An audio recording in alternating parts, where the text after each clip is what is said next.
இன்றைய தினத்தில் நம்ம ஆண்டோடைய வார்த்தைக்கு நேராக நம்ம போகிறோம். போன வாரத்தில் ஒரு முக்கியமான காரியத்தை குறித்து பேசுவதற்கு ஆரம்பித்தேன். நான் போன வாரத்திலே சொல்லியிருந்தேன், அதை குறித்து ஒரு 3 வாரங்கள் அல்லது 4 வாரங்கள் ஆண்டோடைய வார்த்தையை நான் பேசுவேன் என்று சொல்லி மிகுந்த எதிர்பார்ப்போடு கூட இருங்கள். கர்த்தர் நம்மை ஆசீர்வதிப்பாராக. நல்ல கவனிங்க. நம்ம போன வாரத்தில் முதல்ல ஒரு பிக்சரை உங்களுக்கு நான் காட்டினேன். அந்த பிக்சரை நான் உங்களுக்கு முதல்ல இன்றைக்கும் காட்டுகிறேன். அதுக்கு பிறகு நான் உங்களுக்கு ஆண்டோடைய வார்த்தைக்கு நேராக போகிறேன். அந்த பிக்சர் கொஞ்சம் ஃபுல்லாக வரலையே. ஸ்தோத்திரம். நல்ல கவனிங்க. இதுதான் இனி சம்பவிக்க போகிற காரியங்கள். இந்த என்னை கவனிங்கள். இந்த ஃபஸ்ட்டில் இருக்குது பார்த்தீங்களா, ஃபஸ்ட்டு ஒரு சிலுவை இருக்குது. இது ஜீசஸ் ஃபஸ்ட்டு கமிங். இயேசு கிறிஸ்து இந்த உலகத்திலே வந்தது. இனி நடக்க போகிற காரியங்கள் அதிலிருந்து அந்த ஒரு ரெட் கலர் இருக்குது பார்த்தீங்களா, வி ஆர் ஹியர் என்று இருக்கிறது. இவ்வளவு காலமும் ஏறக்குறைய 2025 ஆண்டுகள் சபையின் காலம் என்று சொல்லுகிறோம். நான் அதை குறித்து பின்னதாக சொல்கிறேன். அதில் இருக்கிறது அடுத்ததாக ராப்சர் என்று இருக்கிறது, எடுத்துக்கொள்ளப்படுதல் என்று அர்த்தம். நான் அதை குறித்து இன்றைக்கு நான் உங்களோடு கூட பேசுகிறேன். அந்த அந்த சபை எடுத்துக்கொள்ளப்படுதல், அந்த ராப்சர். அதற்கு பிறகு பார்த்தீங்கன்னா அடுத்ததாக 7 years ட்ரிபுலேஷன், 7 வருஷம் உபத்திரவ காலம் என்று சொல்லப்பட்டிருக்கிறது. இந்த 7 வருஷம் உபத்திரவ காலத்தில் தான் அந்தி கிறிஸ்து என்பவன் தோன்றுவான். அந்த அந்தி கிறிஸ்துவை பற்றி நான் போன வாரத்திலே உங்களோடு கூட பேசினேன். அந்த 7 ஆண்டுக்கு பிறகு இயேசு கிறிஸ்து பரசியமாக இங்கே வருவார். பரசியமாக இந்த உலகத்தில் வந்து அந்தி கிறிஸ்துவோடு கூட யுத்தம் பண்ணி இந்த உலகத்தில் 1000 வருஷம் அரசாட்சி செய்வார். அதை தான் மில்லினியம் கிரைஸ்ட் 1000 year ரீஜியன். 1000 வருஷம் அரசாட்சி இந்த உலகத்தில் செய்வார். அதற்கு பிறகு ஒரு பெரிய ஒரு நியாய தீர்ப்பு இந்த உலகத்திலே உண்டாகும். மிகப்பெரிய ஒரு நியாய தீர்ப்பு. ஏனென்றால் அவர் நியாயாதிபதி. அந்த நியாய தீர்ப்பை குறித்து நான் உங்களுக்கு சொல்லுகிறேன். கடைசியாக பார்த்தீர்களால் புதிய வானம் புதிய பூமியில் போவார். அதுதான் நித்தியம் என்று சொல்லுகிறோம். இந்த உலகத்தில் மனிதனுடைய சிருஷ்டிப்புக்கு முன்னால் நித்தியம், அது இறுதி நித்தியம். இதுதான் இனி சம்பவிக்க போகிறதை பைபிள் அழகாக நமக்கு சொல்லுகிறது. எல்லாரும் என்னை கவனித்துக் கொள்ளுங்கள். நம்முடைய பைபிளுக்கு மட்டுமே இருக்கிற ஒரு பெரிய ஒரு காரியம் என்னவென்றால், இனி சம்பவிக்க போகிறவைகளையும் அது அழகாக மிக தெளிவாக நமக்கு கற்றுக் கொடுக்கும். நேற்றைக்கு நடந்தது நம்முடைய பைபிளில் இருக்கிறது. இன்றைக்கு நடந்து கொண்டிருக்கிறது நம்முடைய பைபிளில் இருக்கிறது. நாளைக்கு நடக்க போகிறதும் வேத புத்தகத்தில் இருக்கிறது. இன்னும் குறிப்பாக சொல்ல போனால், இன்றைக்கு இஸ்ரேல் தேசத்தில் நடந்து கொண்டிருக்கிற சம்பவங்கள் பைபிளில் சொல்லப்பட்டிருக்கிறது. இன்றைக்கு யுத்தங்கள் எல்லாம் நடக்க பார்த்தீங்களா? இனி இந்த இஸ்ரேலெல்லாம் யாரும் அசைக்கவே முடியாது. அசைக்க முடியாது என்று தான் பைபிளில் இருக்கிறது. யாராலும் அசைக்க முடியாது. ஒரு சின்ன ஒரு நாடு தான். அந்த நாட்டுடைய மக்கள் தொகை வெறும் ஒரே 1 கோடி தான் மக்கள் தொகை. அவர்களை சுற்றிலும் 22 அரேபிய நாடுகள் உண்டு. சில நாடுகள் இன்றைக்கு அவர்களுக்கு ஆதரவாக இருக்கிறார்கள். ஆனால் அவர்களுக்கு சுதந்திரம் கிடைத்த ஆரம்ப காலத்தில் எல்லாரும் அவர்களுக்கு ஆதரவாக இல்லை.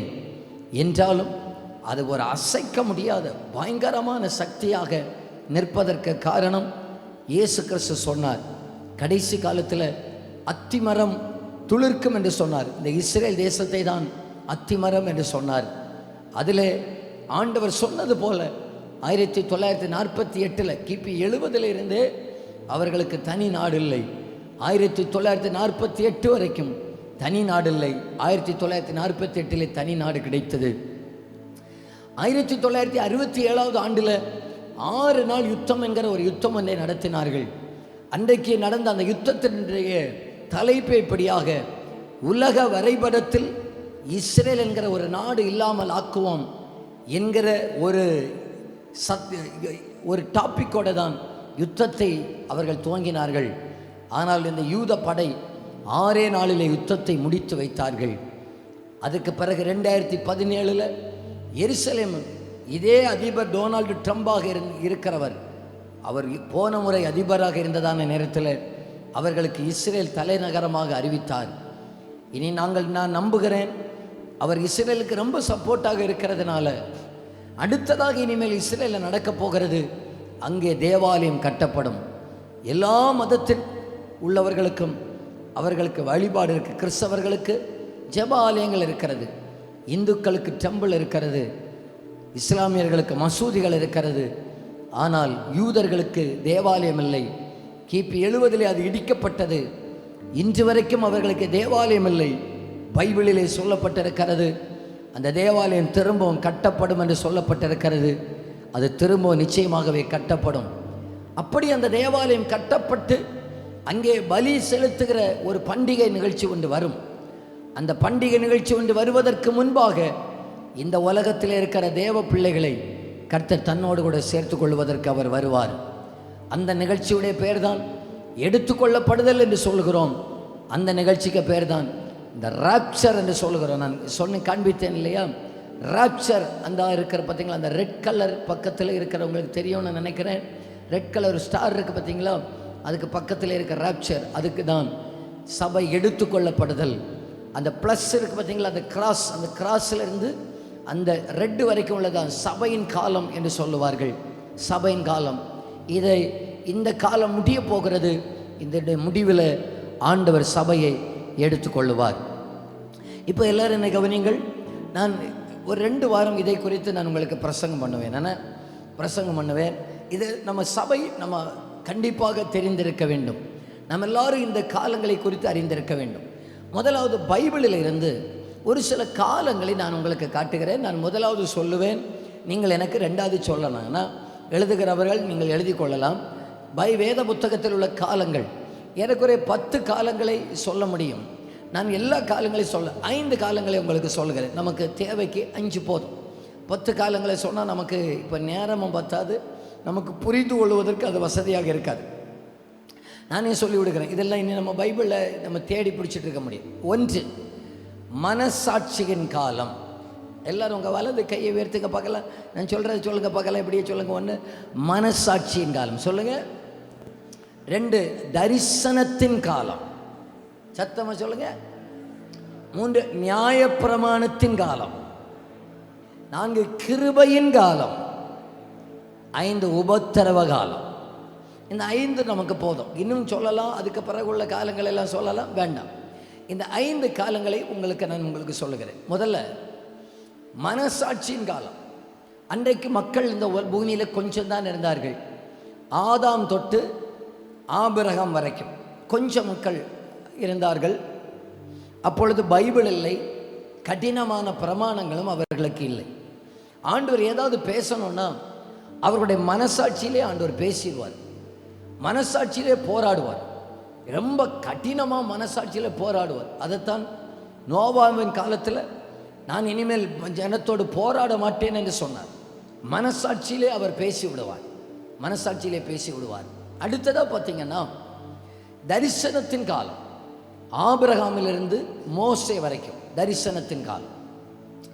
ஆண்டவருக்கு ஏதாவது பேசணும்னா தரிசனத்தை கொடுத்தே பேசுவார். கர்த்தர் ஆபிரகாமுக்கு தரிசனமாகி, ஈசாக்குக்கு தரிசனமாகி, யாக்கோபுக்கு தரிசனமாகி, யோசேப்புக்கு தரிசனமானார், மோசேக்கு முச்செடியில் தரிசனமானார்.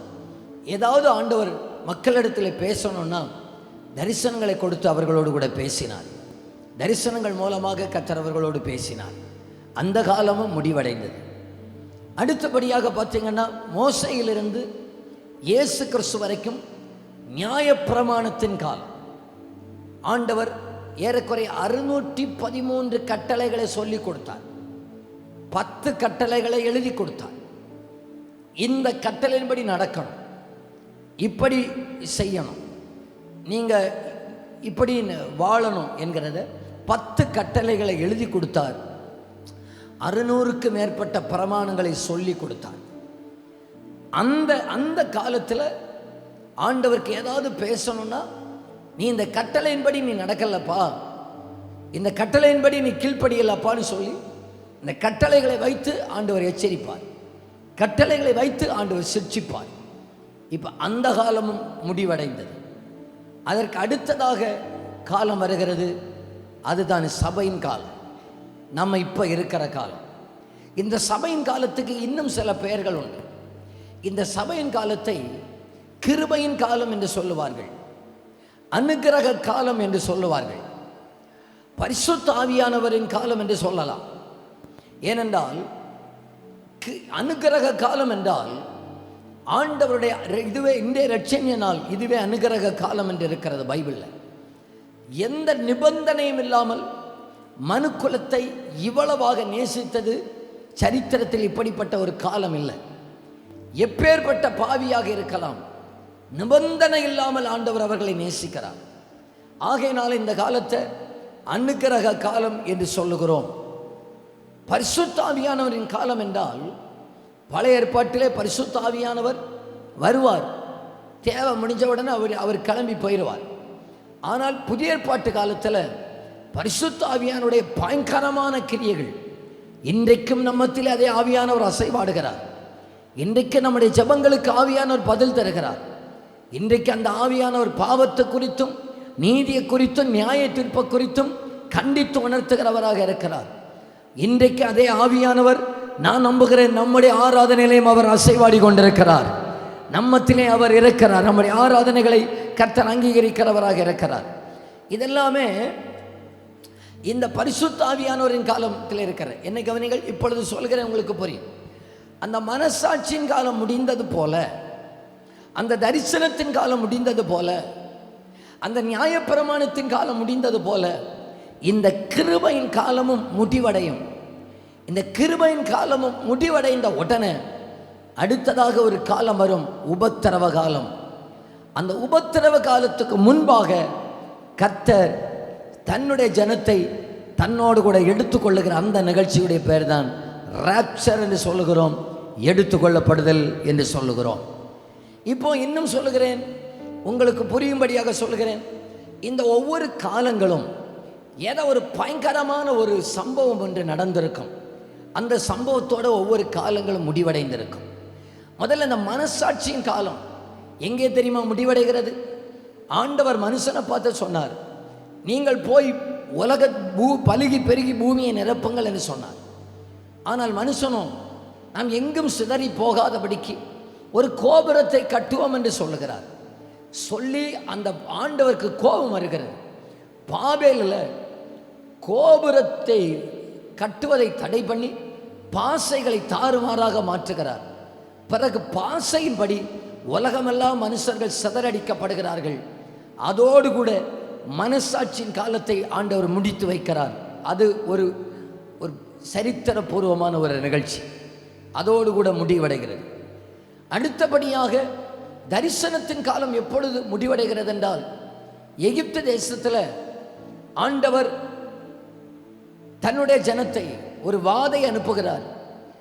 ஒரு தேசம் முழுவதும், அன்றைய சாம்ராஜ்யமாக்க எகிப்து, ரொம்ப செழிப்பான ஒரு தேசமாக்க எகிப்து. அந்த எகிப்து தேசத்தில் அத்தனை குடும்பத்திலையும் மிருக ஜீவன்கள் முதற்கொண்டு தலைப்பிள்ளைகள் மரிக்க மற்றவர்கள் எல்லாரும் வெளியே இறங்கி வருகிறார்கள். அந்த ஒரு பயங்கரமான நிகழ்ச்சி. ஜனங்கள், இஸ்ரவேல் ஜனங்கள் வெளியே வருகிறார்கள். எகிப்திலே பெரிய ஒரு கூக்குரல் உண்டாகிறது. இந்த நிகழ்ச்சியோடு கூட தரிசனத்தின் காலம் நிறைவு பெறுகிறது. இந்த ஜனங்கள் வெளியே வந்த உடனே ஆண்டவர் சீனாய் மலையிலிருந்து நியாயப்பிரமாணத்தை இவர்களுக்கு கொடுக்கிறார். அங்கே இருந்து நியாயப்பிரமாணத்தின் காலம் ஆரம்பிக்கிறது. நியாயப்பிரமாணத்தின் காலம் ஒரு பயங்கரமான ஒரு நிகழ்ச்சியிலே முடிவடைகிறது. அதுதான் நம்முடைய இரட்சகராகிய இயேசு கிறிஸ்துவுடைய சிலுவை மரணம். நியாயப்பிரமாணத்தின் இறுதி நபர் கிறிஸ்து என்று ரோமர் எழுதின நிருபத்திலே வாசிக்கிறோம். ஆண்டவராகிய இயேசு கிறிஸ்து சிலுவையிலே ஆணியடிக்கப்பட்டு அவருடைய மரணத்தினால தேவாலயத்திலே பரிசுத்த ஸ்தலத்திற்கும் மகா பரிசுத்த ஸ்தலத்துக்கும் இடையில் இந்த திரைச்சிலை ரெண்டாக கிழிக்கப்பட்டது. இன்றைக்கும் கிழிக்கப்பட்ட திரைச்சிலை திறந்தே தான் இருக்கிறது. எப்பொழுதும் நம்ம தெய்வத்தை நோக்கி பார்க்கலாம். அன்றைக்கு வருஷத்துக்கு ஒரு முறை தான் மகா பரிசுத்த ஸ்தலத்துக்குள்ளே வர முடியும். இன்றைக்கு எப்பொழுதும் அப்பா என்று கூப்பிட்டு தைரியத்தோடு கூட மகா பரிசுத்த ஸ்தலமாகிய சர்வ வல்லவருடைய பிரசன்னத்துக்கு முன்பாக நம்ம வர வேண்டும் முடியும். ஆண்டவரை என்று கூப்பிடுற இடங்களிலெல்லாம் அவர் தன்னுடைய பிரசன்னத்தை அனுப்புகிறவராக இருக்கிறார்.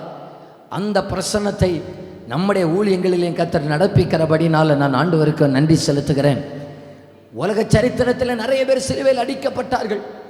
அவர்கள் எல்லாரும் குற்றவாளிகள் என்று தீர்க்கப்பட்டு சிலுவையில் அடிக்கப்பட்டார்கள். ஆனால் இயேசுவோ நீதிமான் என்று தீர்க்கப்பட்டு சிலுவையில் அடிக்கப்பட்டார். அதோடு கூட நியாயப்பிரமாணத்தின் காலம் முடிவடைகிறது.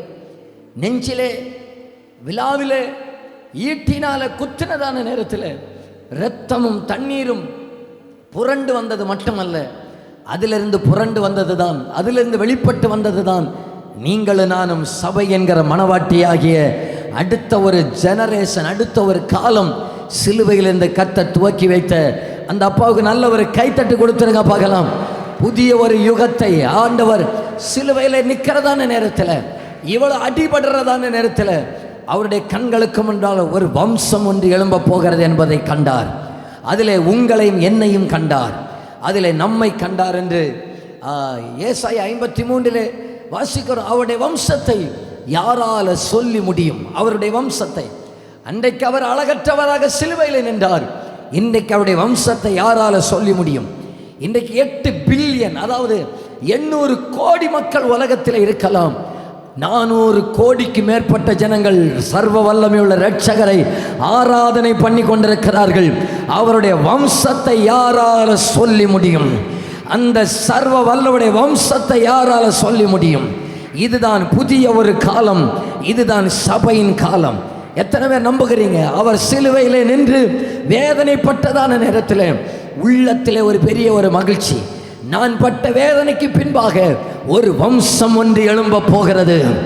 நான் இன்றைக்கு அடிபடுகிறேன், எனக்காக அடிபடுகிற ஒரு கூட்டம் ஒன்று எழும்பும். எனக்காக உயிரையே பிணைய வைக்கிற ஒரு தலைமுறை ஒன்று எழும்பும். எனக்காக இரத்தம் சாட்சிகளாக மரிப்பதற்கும் தயாராகிற ஒரு கூட்டம் எழும்பும். எனக்காக சுவிசேஷத்தை அறிவிக்கிற ஒரு தலைமுறை ஒன்று எழும்பும். என்னை பிரசித்தப்படுத்துகிற ஒரு கூட்டம் ஒன்று எழும்பும். அந்த சந்ததியில் கர்த்தர் நம்மை வைத்திருக்கிறபடி நான் கர்த்தரை ஸ்தோத்திரிக்கிறேன். மற்ற எல்லா வம்சத்தை விட இந்த கிருபையின் காலத்தில் நிற்கிற நாம் பாக்கியவான்களாக்கும். கிருபையின் காலத்தில் ஹல்லேலூயா.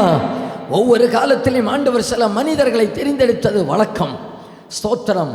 ஆண்டவர் முதலாவது மனசாட்சியின் காலத்தில் ஆதாமை வைத்திருந்தார். அவருக்கு பிள்ளைகள் 2. அதில் ஆபேல் ஆண்டவருக்கு கொஞ்சம் பிடிச்சிருந்துச்சு. ஆபேல் கொன்று போடப்பட்டான். அவனுக்கு பதிலாக சேத்தை கொடுத்திருந்தார். சேத்துடைய வம்சத்தில் சேத்துடைய மகன் ஏனோஸ் என்கிற ஒருவன் எழும்பினான். அந்த வம்சம் எழும்பின உடனே இந்த உலகத்தில் ஆராதனையை துவங்கினார்கள். சேத்துடைய வம்சம் அப்பாவுக்கு பிடித்திருந்தது. அவன் வம்சத்தில் வந்த ஏனோக்கை பிடித்திருந்தது.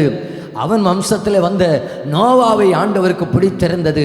மனசாட்சியின் காலத்தில் தேவனுக்கு மனதுக்கு பிடித்த சிலர் இருந்தார்கள். தரிசனத்தின் காலத்தில் இருந்த சிலர் தேவனுக்கு பிடித்தவர்கள் இருந்தார்கள். ஆபிரகாம் அவருக்கு ரொம்ப பிடித்திருந்தது, என் சிநேகிதன் என்று சொன்னார். ஈசாக்கை ரொம்ப பிடித்திருந்தது, யாக்கோபை ரொம்ப பிடித்திருந்தது, மோசையை ரொம்ப பிடித்திருந்தது, என் தாசன் என்று சொன்னார். ஸ்தோத்திரம். ஹல்லேலூயா. இந்த நியாயப்பிரமாணத்தின் காலத்தில் ஆண்டவருக்கு பிடித்த பலரை ஆண்டவர் எழுப்பியிருந்தார். அதில் இருதயத்துக்கு ஏற்ற தாவீது இருந்தார், யோசுவா இருந்தார். ஸ்தோத்திரம். எஸ்தர்களையும் ஆண்டவர் கண்டார், சில ஸ்திரீகளையும் கண்டார். ஹல்லேலூயா. தொபேராளை கண்டார். அவர்களெல்லாம் ஆண்டவருக்கு பிடித்தவர்களாக இருந்தார்கள். அவர்கள் அந்த காலமும் முடிக்கப்பட்டது. இந்த கிருபையின் காலத்தில் அவருக்கு பிடித்தமான பட்டியலில் நம்ம எல்லாரையும் கர்த்தர் வைத்திருக்கிறபடினால் ஆண்டவரை ஸ்தோத்திரிக்கிறேன். ஆண்டவரே, உமக்கு யாரை பிடிக்கும் என்றால் அவர் சொல்லுவார், ரட்சிக்கப்பட்ட என் பிள்ளைகளை எனக்கு பிடிக்கும், சபையை எனக்கு பிடிக்கும். எத்தனை பேர் சொல்லுகிறீங்க என்னை ஆண்டவருக்கு ரொம்ப பிடிக்கும் என்று சொல்லுகிறவர்கள் கையை தட்டி அப்பான்னு சொல்லிருங்க பார்க்கலாம். நல்ல கரங்களை தட்டி என்ன ஆண்டவருக்கு ரொம்ப பிடிக்கும். ஒருவேளை உங்களுக்கு ஏசோ பிடிக்காம இருக்கலாம், ஆனால் ஏசப்பாவுக்கு நம்மளை ரொம்ப பிடிக்குங்க. ஏசப்பாவுக்கு நம்மளை ரொம்ப பிடிக்கும். நாங்கள் இந்த விபிஎஸ் போன வாரம் 6 நாட்கள் நடைபெற்றது. ஆனால் ஒரு 1.5-2 மாதமாகவே இதற்கு பின்னால் உழைப்பு உண்டு, இதற்கு பின்னால் ஜெபம் உண்டு, எங்கள் பிள்ளைகளுடைய தியாகங்கள் உண்டு. எங்கள் பிள்ளைகள் இந்த விபிஎஸ் காலத்தில் அதற்கு முன்பாக ஒரு 20 நாளாக அவர்கள் தூங்கினதெல்லாம் சில மணி நேரங்கள் தான். இந்த விபிஎஸ்க்கு பின்னால் 1 லட்சத்துக்கு மேலே செலவு செய்திருக்கிறோம். ஆனால் ஒன்றை உங்களுக்கு சொல்லுகிறேன், இவை எல்லாவற்றுக்கு அறுவடையை நான் உங்களுக்கு சொல்லட்டுமா? இதை நான் என் சபைக்கு சொல்லித்தான் ஆகணும். என்ன தெரியுமா? வெள்ளிக்கிழமையில நாங்கள் எங்கள் பிள்ளைகள் எல்லாம் வைத்து 12 காலுக்கு போல ஜெபிக்க ஆரம்பித்தோம். 1:15 ஆனாலும் ஜெபத்தை முடிக்க முடியல, 1:30 ஆனாலும் ஜெபத்தை முடிக்க முடியல. முடிந்த பிறகு ஒரு 30க்கும் மேற்பட்ட பிள்ளைகள் எங்கள் இடத்துல வந்து சாட்சி சொன்னார்கள். ஒரு பிள்ளை என்னிடத்துல வந்து சாட்சி சொல்லிச்சு, அங்கிள், இயேசு என்னை வந்து தொட்டதை நான் பார்த்தேன், இயேசு என்னை வந்து தொட்டார். வாலிப பிள்ளைகள் எப்படி எல்லாம வந்தாங்க. முடித்த பிறகு சொன்னா, இனி என் வாழ்க்கையை நான் ஏசப்பாவுக்கு நான் கொடுக்கிறேன். காதில் ஓட்டையை போட்டுட்டு வந்தவன் சொன்னா, இனி நான் கம்மலை கலத்திட்டு வந்தேன், மத்தியானம் கம்மலை கலத்திட்டு வந்துட்டான். இன்றைக்கும் என் அப்பா எங்கள் பிள்ளைகளை ரொம்ப பிடித்திருக்கிறது. அதுக்காக நான் ஆண்டவருக்கு நன்றி செலுத்துகிறேன். அப்பாவுக்கு நல்ல ஒரு கைத்தட்டு கொடுங்க பார்க்கலாம். சில பிள்ளைகள் சொன்னாங்க, எங்கள் சரீரத்தில் இருந்து ஏதோ ஒன்று போனது, ஏசப்பா என் உள்ளத்தில் வந்ததை உணர்ந்து எங்களை ரொம்ப பிடிக்கும், சபையை ரொம்ப பிடிக்கும். அதற்காக நான் ஆண்டவருக்கு நன்றி செலுத்துகிறேன். இப்போ சொல்லுகிறேன், நம்முடைய பிரயாசம் வீண் போகாது, நம்முடைய உழைப்பு வீண் போகாது, நம்முடைய கண்ணீர் வீணாக போகாது, நம்முடைய ஜெபமாக வீணாக போகாது. அத்தனைக்கும் கர்த்தர் பிரதிபலனை தருகிறவராக இருக்கிறார். ஏனென்றால் இந்த கிருபையின் காலத்தில் ஆண்டவர் நம்மை வைத்திருக்கிறார், சபையின் காலத்தில் வைத்திருக்கிறார். இப்போ எத்தனை பேர் சொல்லுகிறீங்க, இந்த காலத்தில் ஆண்டவர் என்னை நம்புகிறார்? ஒவ்வொரு காலத்திலே சிலரை நம்பினார். ஸ்தோத்திரம். அந்த காலத்தில், மனசாட்சியின் காலத்தில் ஆண்டவர் ஆபேலை நம்பினார். இவன் உண்மையாக எனக்கு பிரியமான காணிக்கை செலுத்துவான். ஸ்தோத்திரம். மோசையை நம்பினார். இவன் அனுப்பினா என் ஊழியத்தை கரெக்டாக செய்வான் என்று நம்பினார். ஸ்தோத்திரம். தாவீதை நம்பினார். இவனை நான் தெரிந்தெடுத்தால் என்னுடைய இருதயத்தை குளிர பண்ணினான். இந்த காலத்தில் இந்த இடத்திலேயும் சிலரை தெரிந்தெடுப்பாரே. ஆனால் அப்பா, நான் வருகிறேன் ஆண்டவரே, இந்த காலத்தில் என்னை நம்புகிறீங்கன்னா நான் என்னை சமர்ப்பிக்கிறேன் ஆண்டவரே என்று சொல்லுகிறவர்களுக்காக நான் ஆண்டவரை துதிக்கிறேன். இந்த காலத்தில் தெரிந்தெடுக்கப்படுகிற ஒரு கூட்டம் நம்முடைய சபையிலையும் கர்த்தரை எழுப்புவாராக. ஒரு தலைமுறையை கர்த்தர் எழுப்புவாராக. ஒரு தேவனுக்காக தியாகம் சகிக்கிற ஒரு கூட்டத்தை ஆண்டவர் எழுப்புவாராக. மிஷனரிகளை கர்த்தர் எழுப்புவாராக. ஆத்தும பாரம் கொண்டவர்களை எழுப்புவாராக. என்னையும் தெரிந்தெடுக்கிறீரே, அதற்காக நன்றி ஆண்டவரே. எல்லாரும் அந்த வலது கரத்தை ஆண்டவருக்கு நேராக உயர்த்தி,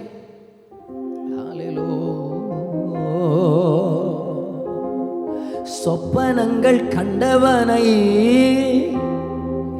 காசுக்கு விற்றவனை, ஊரறிய அழகு பார்த்து அலங்கரித்தீரே, குடும்பங்கள் சேர்ந்து கொண்டு குழியிலே தள்ளினாலும் ஊருக்கு முன் முத்தமிட்டு அணைத்துக் கொள்பவரே, சொப்பனங்கள் கண்டவனை, காசுக்கு விற்றவனை, ஊரறிய அழகு பார்த்து அலங்கரித்தீரே. பாடலாமா? குடும்பங்கள் சேர்ந்து கொண்டு குழியிலே தள்ளினாலும் ஊருக்கு முன் முத்தமிட்டு அணைத்துக் கொள்பவரே, நீ செய்தத நினைச்சு நன்றி சொல்லுது மனசு, எத்தனையோ பாட்டிருந்தும் மனசு பாடுது புதுசு. நீ செய்தத நினைச்சு நன்றி சொல்லுது மனசு, எத்தனையோ பாட்டிருந்தும் மனசு பாடுது. கைகளை உயர்த்தி, நான் ஜெபிச்ச ஜெபமெல்லாம் வீணா போகவில்லை, நான் விதைச்ச விதையெல்லாம் தரிசமாறவில்லை,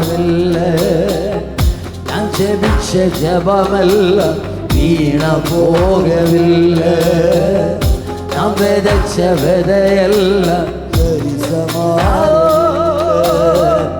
திக்கி திக்கி பேசுவனை, அந்த நாவை கொண்டவனை, ராஜாக்களை தள்ளி ராஜாவாக்கினே, அழைப்பே இல்லை என்று அழைத்து சொன்னவர் முன் அரியணை கொடுத்து என்னை அரசனாக்கினீர்.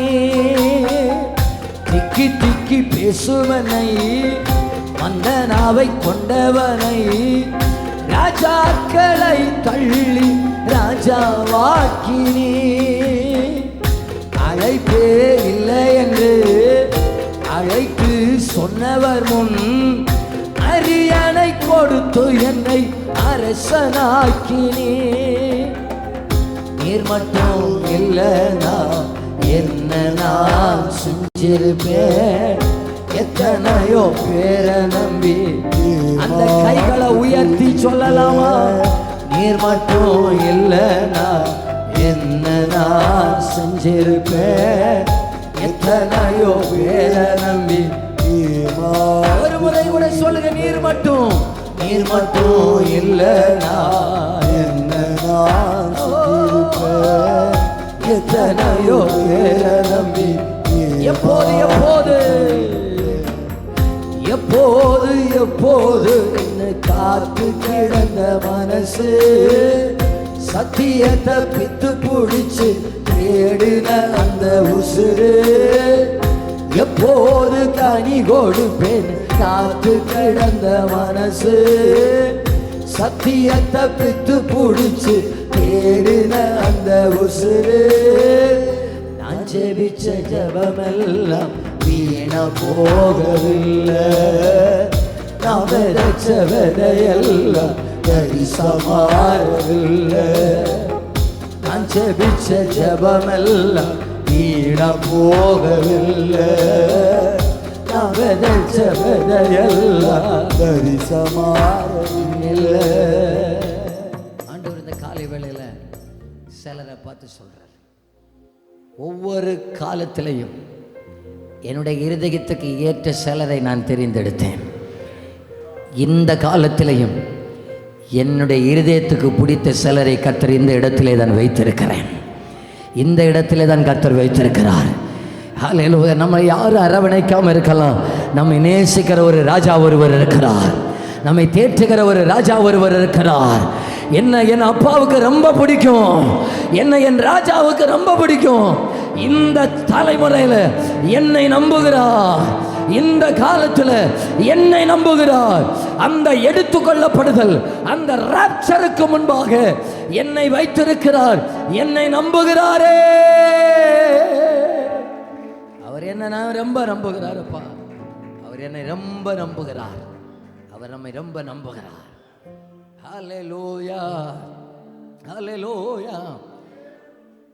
ஒவ்வொரு காலத்திலையும் முதல்ல என்ன காலம் சொன்னேன், இரண்டாவது என்ன காலம் சொன்னேன், மூன்றாவது என்ன காலம் சொன்னேன், நான்காவதாக இனி வரப்போகிறது, இனி வரப்போகிற உபத்திரவம்.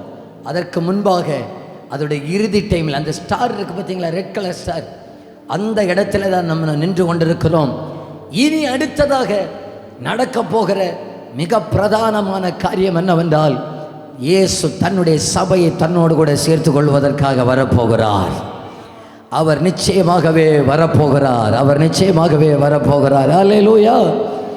அதை குறித்து ஒன்று ரெண்டு காரியத்தை இன்றைக்கு சொல்லுகிறேன். நான் இந்த ராப்சர் என்கிறதை மட்டும் 2 அல்லது 3 வாரங்கள் உங்களோடு கூட பேசுவேன். எல்லாரும் மிகுந்த உற்சாகத்தோடு இருங்கள். கர்த்தர் நம்மை ஆசீர்வதிப்பாராக. நல்ல கவனிங்க. முதல்ல இன்றைக்கு நான் ஒன்றை மட்டும் சொல்கிறேன்.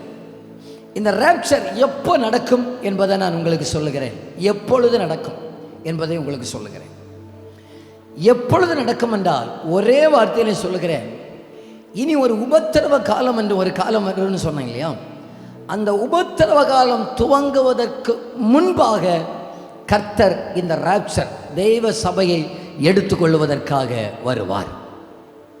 இதுதான் இன்றைக்கு அநேகருடைய கேள்வி. இயேசு வருவார் வருவார் என்று சொல்லுகிறார் இல்லையா, எப்பொழுதுக்கும் வருவார், என்றைக்கு வருவார், அதுதான் எங்களுக்கு தெரியாது. என்னைக்கு வந்து என்றைக்கு யாரை சேர்ப்பார்? ஒரே வார்த்தையில் நான் சொல்ல வேண்டுமே ஆனால், இனி ஒரு உபத்திரவ காலம். அந்த காலத்துக்கு முன்பாக இந்த கிருபையின் காலம் முடிஞ்சாதான் அடுத்த உபத்திரவ காலம் ஆரம்பிக்கும். நான் பேசுறது புரிகிறவங்க மட்டும் கரத்தை உயர்த்தி ஒரு அல்லேலூயா சொல்லுங்க பார்க்கலாம். நல்ல கவனிங்க. இந்த சபையின் காலத்துக்கு 2-3 பெயர்களை சொன்னேன். இது சபையின் காலம், இது பரிசுத்த ஆவியானவரின் காலம், இது அனுக்கிரக காலம், இது கிருபையின் காலம் என்று சொன்னது போல உபத்திரவ காலத்துக்கும் 2-3 பெயர்கள் இருக்கிறது. அதை சொல்லுகிறேன். கோபாக்கனின் காலம் என்று சொல்லலாம், தீங்கின் காலம் என்று சொல்லலாம், சோதனையின் காலம் என்று சொல்லலாம். இந்த காலம் இதெல்லாம் பைபிளில் இருக்கிறது, இதெல்லாம் பைபிளில் இருக்கிறது. நானே 1-2 வசனங்களை உங்களுக்கு வேகமாக காட்டுறேன். உபத்திரவத்துக்கு முன்பாக ஆண்டவர் சபையை எடுத்துக்கொள்ளுவார் என்பதற்கு 1-2 அடையாளங்களை சொல்லுகிறேன். வார்த்தைகளை பழைய ஏற்பாட்டிலும் புதிய ஏற்பாட்டிலிருந்து எழுதுறவங்களுக்காக சொல்லுகிறேன். நானே வசனத்தை வாசித்து விடுகிறேன். முதல்ல ஏசாயா 57:1, நீதிமான் மடிந்து போகிறான், ஒருவரும் அதை மனதில் வைக்கிறதில்லை. புத்திமான்கள் எடுத்துக்கொள்ளப்படுகிறார்கள், ஆனாலும் தீங்கு வராததற்கு முன்னே நீதிமான் எடுத்துக்கொள்ளப்படுகிறான் என்பதை சிந்திப்பார் இல்லை. திரும்பவும் இந்த வசனத்துடைய அந்த லாஸ்ட் ஸ்டெப்பை வாசிக்கிறேன். புத்திமான்கள் எடுத்துக்கொள்ளப்படுகிறார்கள், ஆனாலும் தீங்கு வராததற்கு முன்னே நீதிமான் எடுத்துக்கொள்ளப்படுகிறான். அதை தான் நான் சொன்னேன் முதல்ல. இனி வரப்போகிற காலம் தீங்கின் காலம். அந்த தீங்கின் காலத்துக்கு முன்பாக ஆண்டவர் தன்னுடைய ஜனத்தை எடுத்துக்கொள்வதற்காக வரப்போகிறார். இனி புதிய ஏற்பாட்டிலிருந்து உங்களுக்கு சொல்லுகிறேன். ரோமருக்கு எழுதின நிருபம் 5வது அதிகாரம் 9வது வசனம், இப்படி நாம் அவருடைய இரத்தத்தினாலே நீதிமான்களாக்கப்பட்டிருக்க கோபாக்கினைக்கு நீங்களாக அவராலே நாம் ரட்சிக்கப்படுவது அதிக நிச்சயமாமே. நான் முதலாவது சொன்னேன் பார்த்தீங்களா, இனி வரப்போகிற காலம் கோபாக்கினின் காலம் என்று சொன்னேன் பார்த்தீங்களா. இந்த காலத்தில், கிருபையின் காலத்தில் ரட்சிக்கப்பட்டவர்களை கோபாக்கினையின் காலத்தில் ஆண்டவர் விடமாட்டார். கோபாக்கினையில் என்று நம்மை ரட்சிப்பதற்காக நம்முடைய கர்த்தராகிய இயேசு வரப்போகிறார். பைபிளில் அதிக நிச்சயமாமே என்று சொன்னதை எல்லாம் நோட் பண்ணி வைக்கணும்னா, முதல்ல மத்தேயுவில் இருக்கிறது, நன்மையானவைகளை கொடுப்பது அதிக நிச்சயம் அல்லவா என்று இருக்கிறது. லூக்கா 11 இருக்கிறது, பரிசுத்த ஆவியை கொடுப்பது அதிக நிச்சயம் அல்லவா என்று இருக்கிறது. இங்கே பவுல் சொல்லுகிறார், கோபாக்கினைக்கு நீங்களாக நம்ம ரட்சிக்கப்படுவது அதிக நிச்சயமாமே. எதற்காக தெரியுமா நம்ம கூட்டம்? எதற்காக தெரியுமா நாங்கள் பிரசங்கம் பண்ணுறோம்? எதற்காக தெரியுமா ஓடுறோம்? எதற்காக தெரியுமா இன்றைக்கும் கிராம ஊழியங்களை செய்கிறோம்? இன்றைக்கும் கிராமத்திலே போய் நின்று வருத்தப்பட்ட பாரம் சுமக்கிறவர்களே, மனம் திரும்புங்கள், பரலோக ராஜ்யம் சமீபமாக இருக்கிறது என்று தெரு தெருவான் என்று பிரசங்கம் பண்ணுறோம். திட்டினாலும் பிரசங்கம் பண்ணுறோம், துரத்தினாலும் பிரசங்கம் பண்ணுறோம், அடித்தாலும் பிரசங்கம் பண்ணுறோம். காரணம் என்னன்னா, எங்களுக்கு ஒன்று தெரியும், இனி ஒரு கோபாக்கினையின் காலம் வரப்போகிறது. அந்த கோபாக்கினையில் எங்கள் தலைமுறையில் வாழுகிற ஒரு கூட்டத்தை ஆண்டவருக்காக ஆயத்தப்படுத்தக்கூடிய பொறுப்பு நம்ம மேலே இருக்கிறது, நம்ம அத்தனை பேர் மேலும் இருக்கிறது. எப்படியாவது இனி வர போகிற கோபாக்கினைக்கு முன்பாக ஜனங்களை ஆயத்தப்படுத்தக்கூடிய பொறுப்பை கர்த்தர் நம்ம மேலே வைத்திருக்கிறார். அதை செய்வதற்கு ஆண்டவர் நமக்கு கிருபை தருவாராக. ரட்சிக்கப்பட்டவர்கள் கவலைப்படக்கூடாது. ஏன் கவலைப்படக்கூடாது? இனி கோபாக்கினைக்கு கர்த்தர் என்னை ஒப்பு கொடுக்க மாட்டார், அதற்கு முன்பாக என்னை எடுத்துக்கொள்வதற்காக வருகிறார். புரிகிறது என்று சொல்லுகிறவர்கள் மட்டும் கரங்களை உயர்த்தி ஒரு ஆமேன் என்று சொல்லலாமா? இனி நான் விளக்கங்களை பேசுகிறேன்.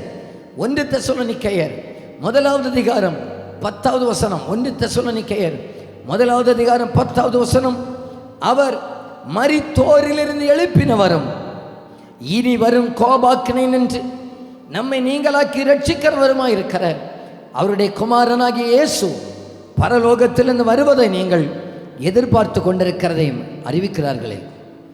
இனி வரும் கோபாக்கினை, இனி வரக்கூடியதான கோப ஆக்கினை, அதிலிருந்து ஆண்டவர் நம்மை ரட்சிப்பார். அதற்கு கர்த்தர் நம்மை ஒப்பு கொடுக்க மாட்டார். ஸ்தோத்திரம். அதற்காக ஆண்டவருக்கு நன்றி செலுத்தணும். ஆண்டவரே, என்ன நீங்கள் ரட்சித்த ரட்சிப்பு. அதனால் தான் நான் பல நேரத்தில் சொல்கிறது, ரட்சிப்பு என்பது ரட்சிக்கப்பட்டீங்களா? ஆமாம், ரட்சிக்கப்பட்டேன். ஆண்டவர் என் கடனை மாற்றினார். ரட்சிக்கப்பட்டேன். என் நோயை மாற்றினார். ரட்சிக்கப்பட்டேன். என் பேயை ஓட்டினார். அதற்கு மட்டும் உரியதல்ல ரட்சிப்பு. இனி வரக்கூடிய கோபாக்கினை நின்று என்னை காப்பாற்றுவதற்காக கர்த்தர் எனக்கு கொடுத்ததான ஒரு மிகப்பெரிய நிச்சயம்தான் ரட்சிப்பை கர்த்தர் எனக்குள்ளே வைத்திருக்கிறார். ரட்சிக்கப்பட்ட தேவ பிள்ளைகள் தைரியமா சொல்லணும். என்ன சொல்லணும்னா, இனி வரும் கோபத்துக்கு கர்த்தர் என்னை ஒப்பு கொடுக்க மாட்டார். என்னை சேர்ப்பதற்காக என் கர்த்தர் சீக்கிரமாக வரப்போகிறார். அந்த நம்பிக்கை உள்ளவங்க அந்த கரங்களை உயர்த்தி காமிங்க பார்க்கலாம். அந்த நம்பிக்கை எனக்கு இருக்கிறது என்று சொல்கிறவர்கள் கரங்களை உயர்த்தி அப்பாவுக்கு சத்தமாக இல்லையா சொல்லியிருக்க பார்க்கல. கோபாக்கனைக்கு என்னை ஒப்பு கொடுக்க மாட்டார். கடைசியாக ஒரு வசனத்தை மட்டும் வாசிக்கிறேன். வெளிப்படுத்தின விசேஷ புத்தகம் அதனுடைய 3வது அதிகாரம்.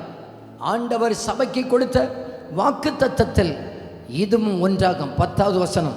வெளிப்படுத்தின விசேஷம் 3:10.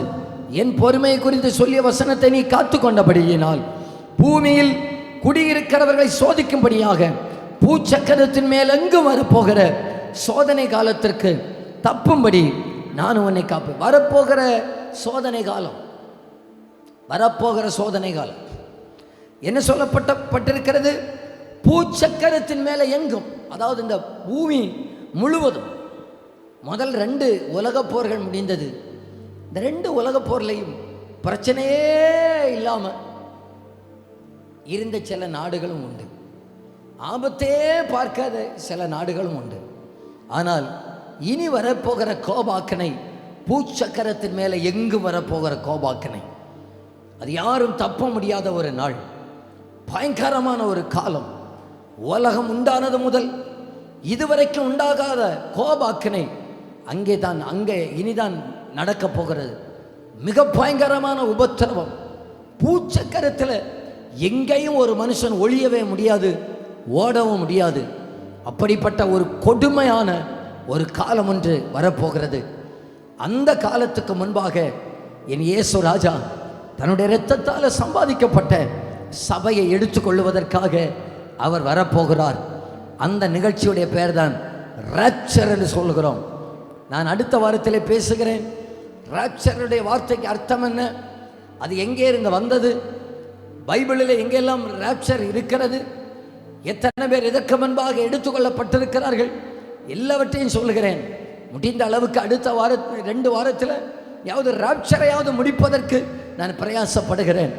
ஆனால் இன்றைக்கு நான் என்னுடைய செய்தியை முடிவுக்கு நேராக கொண்டு வந்து திருவிருந்து ஆராதனைக்கு நேராக கடந்து செல்ல விரும்புகிறேன். நம்ம எல்லாருக்கும் ஒரு பெரிய ஒரு நிச்சயத்தை ஆண்டவர் நமக்கு தருவாராக. அது என்ன நிச்சயம் என்றால், வரப்போகிற கோபத்துக்கு முன்பாக நான் உங்களை தப்புவிப்பேப்பா. கிறிஸ்தவ வாழ்க்கைன்னா என்ன தெரியுமா நம்ம நினச்சிருக்கிறோம். இந்த காலத்தில் எனக்கு ரொம்ப வருத்தமாக்கும். பல இடங்களுக்கு போகிறதுனால தெரியும். நான் பார்த்தது பல கிறிஸ்தவ சபைகளில் ரட்சிக்கப்படாமலே நிறைய பேர் இருக்கிறாங்க. ரட்சிப்புன்னா என்னன்னு தெரியாமலே இருக்கிறாங்க. பாவத்தை விடாதவர்கள் அப்படியே இருக்கிறார்கள். மதுவுக்கு அடிமையானவர்கள் அப்படியே இருக்கிறார்கள். உலகத்தானுக்கு இவங்களுக்கு ஏதாவது வித்தியாசம்னா ஒரு வித்தியாசமும் கிடையாது. இன்னும் சிலர் நினைக்கிறாங்க, வெள்ளை ட்ரெஸ்ஸு போட்ட உடனே நான் நீதிமானா மாறிட்டேன், வெளிப்புற அலங்காரத்தையே சொல்கிறவர் அதைத்தான். இல்லைங்க, அது ஒன்றும் அல்ல ரட்சிப்பு. ரட்சிப்பு என்பது கர்த்தராகிய இயேசுவை நம்முடைய ஆண்டவரும் இரட்சகருமாக ஏற்றுக்கொள்ளணும். முதல்ல அதுக்கு நீங்கள் எந்த காசும் கொடுக்க வேண்டிய அவசியம் இல்லை. அது கிருபையினால் உண்டாகிறது, இரக்கத்தினால் உண்டாகிறது. இலவசமாக கிருபையினால் ரட்சிக்கப்பட்டீர்கள் என்று பைபிள் சொல்லுகிறது. திரும்ப சொல்கிறேன், இலவசமாக கிருபையினால். ஆண்டவரே, நான் ஒரு பாவியப்பா, இந்த உலகத்தில் நான் பாவியாக வந்துட்டேன். எனக்காக இயேசு எல்லா அடிகளையும் பட்டியர், எனக்காக இயேசு எல்லா தியாகத்தையும் சகித்தீர். அவருக்கு முன்பாக நான் எம்மாத்திரம், நான் பாத்திரவான் அல்ல, நான் தகுதியற்றவன் ஆண்டவர் என்று இருதயத்தில் அறிக்கையிடணும். இருதயத்தில் விசுவாசிக்கணும், நாவினால் அறிக்கையிடணும். இயேசு எனக்காக இந்த உலகத்தில் வந்து என் பாவத்தின் ஆக்கினை அவர் மேலே வந்தது என்றால் என் மேலே இருக்கிற தண்டனை தீர்ப்பு அகற்றப்படுகிறது ஐயா. அதுக்கு பேர் தான் யார் ரட்சிப்பு. நான் பாஸ்டருடைய மகன் ஆகையினால ரட்சிக்கப்பட்டேன் கிடையாது. நான் கிறிஸ்தவ குடும்பத்திலே பிள்ளையா பிறந்துட்டேன், ரட்சிக்கப்பட்டேன் கிடையாது. எனக்கு கிறிஸ்தவ பேர் தான் வச்சிருக்கிறாங்க ஆகையினால ரட்சிக்கப்பட்டேன் கிடையாது. இது ஒன்றும் அல்ல ரட்சிப்பு. நம்முடைய ரட்சிப்பு நம்ம கையில், நமக்கு ரட்சிப்பு நம்முடைய கருத்தில் தான் இருக்கிறது. நம்ம இருதயத்தில் விசுவாசிக்கணும், நம்ம நாவினால் அறிக்கையிட்டா முழுமனது இயேசுவை நேசிக்க ஆரம்பிப்போம். இன்னைக்கு பல சபைகளில் பிரச்சனைக்கு காரணம் ரட்சிக்கப்படாதவங்களே உள்ள இருக்கிறது தான் காரணம். அவங்களுக்கு ரட்சிப்புன்னா என்னன்னே தெரியாது. எல்லாரையும் குறை சொல்லணும். அவர் சரியில்லை, இவர் சரியில்லை, அவன் சரியில்லை, அவன் சரியில்லை, இவன் சரியில்லை. ரட்சிக்கப்பட்டவங்க அதை ஒரு நாளும் செய்ய மாட்டாங்க. ரட்சிக்கப்பட்டாங்க ஆண்டவரை பிரியப்படுத்தணும்னு தான் நினைப்பாங்க. ரட்சிக்கப்பட்டவங்களுக்கு உள்ளுக்குள்ள ஒரு உணர்வு இருக்கும், என் கர்த்தர் என்ன பார்த்துக்கிட்டே இருக்கிறாரு, எப்பொழுதும் என்ன பார்த்துக்கிட்டே இருக்கிறாரு, அவரை நான் பிரியப்படுத்தணும், அவருக்கு பிரியமாக நான் வாழணும், அவருக்கு என்னில் என் பேச்சில் அவர் மகிழணும், என் ஆராதனையில் அவர் மகிழணும், என் நடக்கையில் அவர் மகிழணும். அதைத்தான் ரட்சிக்கப்பட்டவங்க விரும்புவாங்களே தவிர அவன் சரியில்லை, இவன் சரியில்லை, அது ரட்சிக்கப்பட்டவருடைய அழகல்ல, அது ரட்சிக்கப்பட்டவர்கள் மேலே வைத்த அபிஷேகமும் அல்ல. அப்படிப்பட்டவர்கள் இன்னும் ரட்சிக்கப்படவும் இல்லை. ரட்சிப்பு என்பது நம்மை புது சிருஷ்டியாக மாற்றுகிறது. ஒருவன் கிறிஸ்துவுக்கு உள்ளிருந்தால் புது சிருஷ்டியாக இருக்கிறான். பழையவைகள் எல்லாம் ஒளிந்து போயின, பழைய சுபாவம் ஒளிந்து போனது, பழைய சிந்தை ஒளிந்து போனது, பழைய பேச்சு ஒளிந்து போனது, பழைய பகை ஒளிந்து போனது, பழைய நடவடிக்கைகள் ஒளிந்து போனது, எல்லாம் புதிதாக மாறினது. அந்த கூட்டத்தை தன்னோடு கூட சேர்ப்பதற்காக தான் இயேசு வரப்போகிறார். அந்த கூட்டம் தான் ரட்சிக்கப்பட்ட கூட்டம்.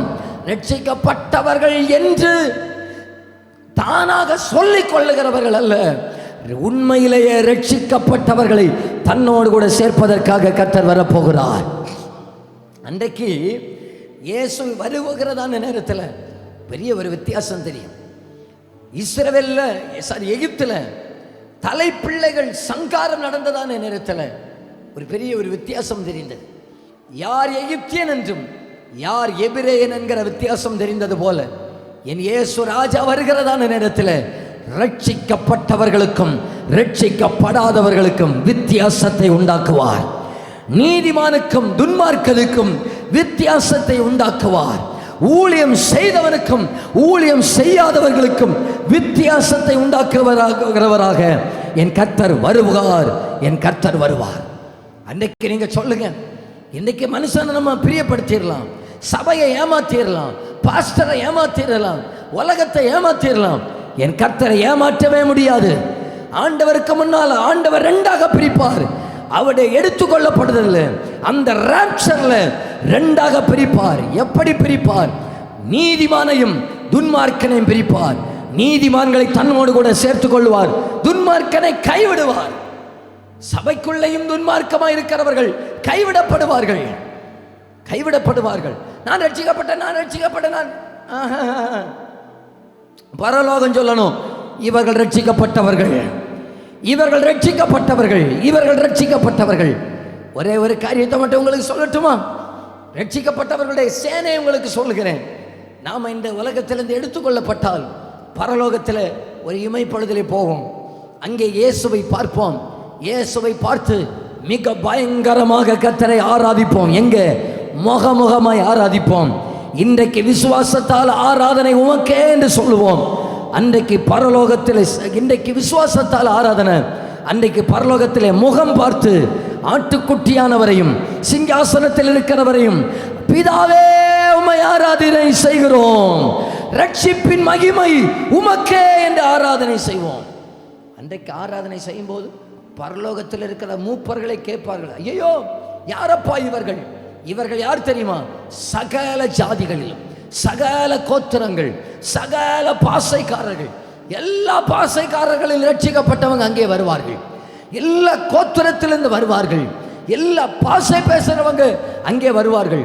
என்னையா இவங்க வித்தியாசமா ஒரு கூட்டமாக இருக்கிறார்கள் என்று கேட்டால் பரலோகம் சொல்லும், இவர்கள் தங்களுடைய அங்கிகளை ஆட்டுக்குட்டியின் இரத்தத்தினாலே தோய்த்தவர்கள். பரலோகம் நம்மளை அட்ரஸ் பண்ணும், இவர்கள் ரட்சிக்கப்பட்டவர்கள்.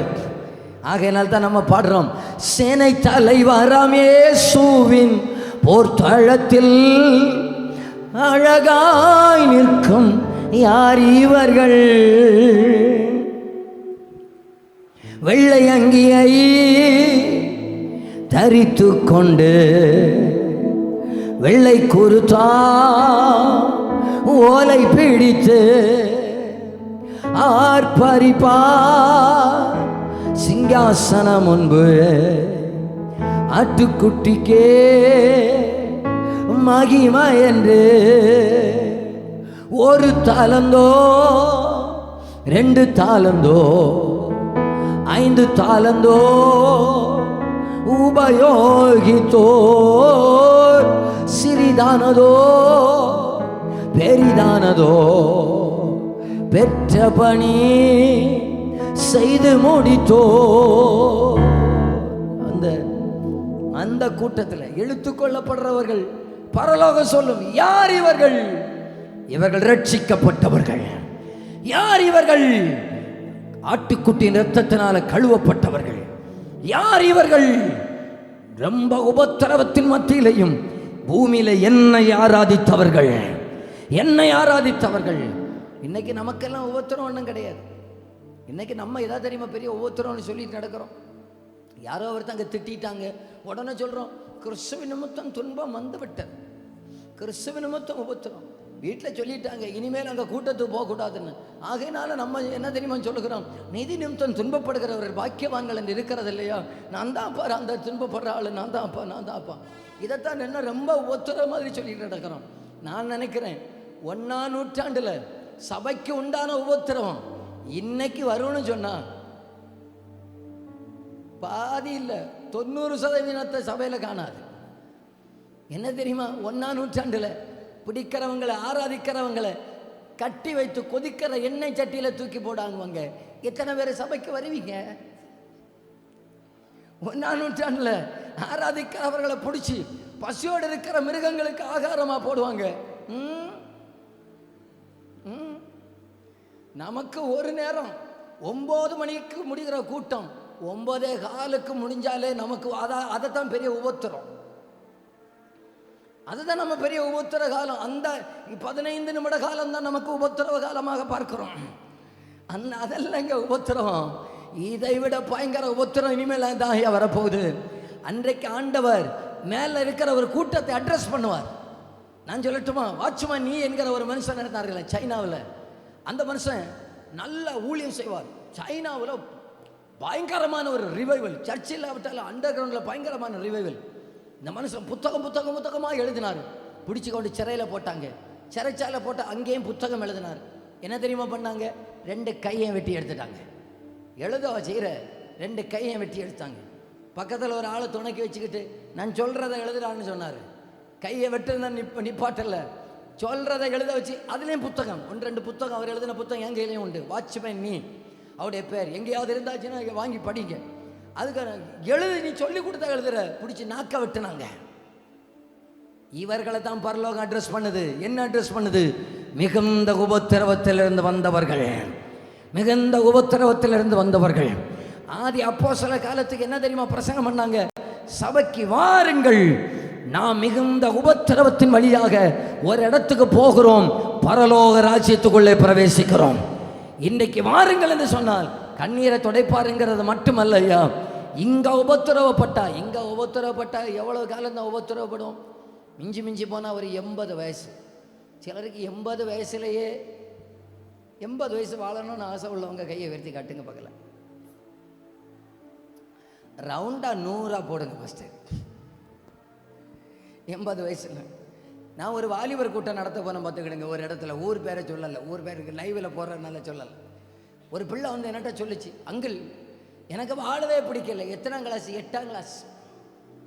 என்ன லவ் ஃபெயிலியரான்? 8ஆம் கிளாஸுக்கே வாழ பிடிக்காத ஒரு காலமாக இது. 80 வயசு 80 வருஷம் இந்த உலகத்தில் நம்ம வாழ்கிறோம்னா வெறும் 29,200 நாள் தான் இந்த உலகத்தில் வாழ்கிறோம். தெரியுமா? 80 × 365 இஸ் ஈக்குவல் டு 29,200. இப்போவே என்னமோ 2 லட்சம் நாள் வாழ்ந்தது போல ஒரு ஃபீலிங் இல்லையா? 40 வயசு வாழ்ந்தா இன்னும் 15,000 நாள் கூட வாழல உலகத்தில், பூமியில் 15,000 நாள் கூட பார்க்கல. 40 வயசு ஆச்சுன்னா இந்த 80 வயசுல கொஞ்சம் காலம் உபத்திரப்பட்டு நித்திய காலமாக கர்த்தரோடு கூட இருப்பதற்கு கர்த்தர் நமக்கு கிருபை தருவாராக. சிலர் இங்க கஷ்டப்படாம, இங்க வேதனைப்படாம, அங்க சுகமாக வாழணும்னு நினைச்சாங்க. ஆனா எங்கள் பிதாக்கள் மிஷனரிகள் இங்க ஒரே ஒரு ஆயுசு, ஒரே ஒரு வாழ்க்கையை கர்த்தருக்கென ஒப்பு கொடுத்தார்கள். நித்திய காலமாக பரலோகம் அந்த ராப்சர்ல அவர்களை அட்ரஸ் பண்ணுகிறது. யார் இவர்கள்? யார் இவர்கள்? மல்கியாவில் இருக்கிற ஊழியம் செய்தவனுக்கும் ஊழியம் செய்யாதவனுக்கும் நான் இப்படி சொல்லுகிறேன், யார் இவர்கள் என்று கேட்டால் பரலோகத்திலிருந்து ஒரு கூட்டம் வரும். இவர்கள் என்னுடைய ஊழியத்தை செய்தவர்கள், இந்த சபையின் காலத்தில் ஓடி ஓடி உழைத்தவர்கள், இந்த சபையின் காலத்தில் சுவிசேஷத்தை பிரசங்கித்தவர்கள், இந்த சபையின் காலத்தில் ஆண்டவருக்காக இரத்த சாட்சிகளாக வாழ்வதற்கும் மரிப்பதற்கும் தயாராக இருந்தவர்கள். எத்தனை பேர் விரும்புகிறீங்க அந்த ராஜ்யத்தில் நான் மிகுந்த பிரதிபலனோடு கூட இருக்கணும்னு சொல்லுகிறவர்கள் கரங்களை உயர்த்தி வரு அல்லேலூயான்னு சொல்லுங்க பார்க்கலாம். நல்ல சத்தமா கரங்களை உயர்த்தி வரு அல்லேலூயா. நல்ல கரங்களை உயர்த்தி அப்பாவுக்கு ஒரு ஆமென். எல்லாரும் அப்படி எழுந்திருக்கலாமா? இதோடைய தொடர்ச்சி நம்ம நாளை தினத்தில் அடுத்த வாரத்தில் தியானிக்க போகிறோம். அல்லேலூயா.